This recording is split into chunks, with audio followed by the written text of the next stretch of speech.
Hi everybody, my name's Sarah. I'm here with Trips by Transit and we're going to be taking you through a hike in Admiral Cove Park. This is the first in one of 3 trip series that we're going to do about hiking and doing activities in the winter. And first and foremost, I want to start by acknowledging that we are on the ancestral and unceded territory of the Mi'kmaq people. So the first thing that we're going to talk about when it comes to winter hiking is what to wear and how to dress. As you can see, I'm kind of decked out here, but the first thing that you'll want to think about is your base layer. So you're going to want to make sure that you're wearing either wool or some sort of fabric that dries quickly. The main thing you're looking for when you're hiking is to stay as dry as possible. So the main fabric you want to avoid is cotton, because the cotton will stay wet, and as soon as it's cold, you're going to be cold. And so that's what you want for your first layer, and then after that you can layer up as much as you want. I'm wearing a sweater underneath as well as a jacket. Always bring extra clothes. I have an extra pair of sweatpants in the back. I also have an extra pair of socks to wear in case my feet get wet, and those are kind of the basics to dressing in the winter. Another main tip is that I've heard is be bold, start cold. So you want to start with as little layers as possible. That's why I'm not wearing my sweatpants yet, because you want to try to sweat as little as possible. Again, wet in the winter equals cold. So start with as little layers as possible and build up as you go.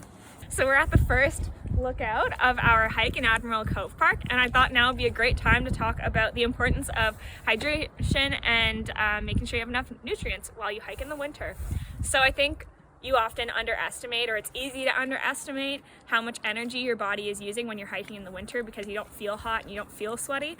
But it's really important to make sure that you stay hydrated and to bring and drink lots of water while you hike. Some tips for water: if you are nervous about your water freezing, you can bring it in a thermos or some sort of like thermal carrier to help keep it cool or to help keep it warm and not freezing. You can store your water bottle upside down, because water freezes from the top down, and so you might get a little bit of ice at the top if you're not out for too long, but then you'll still have lots of drinking water near the lid, which is the most important thing. As for food, so today I brought some protein bars with me.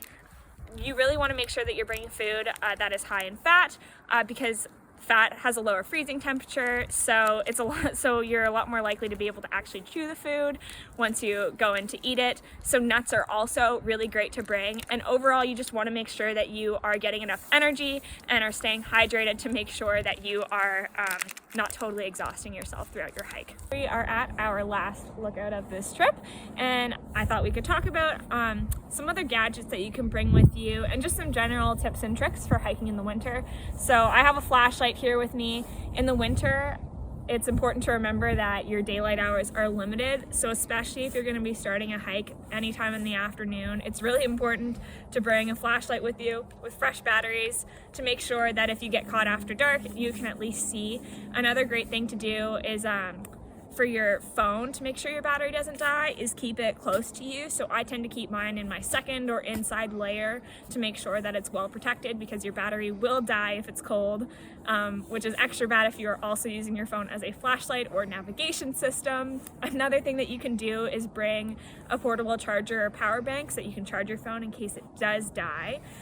Another thing that you can bring is some flagging tape. So flagging tape is really good for marking your path, especially if you're on a trail like this where it's pretty heavily forested.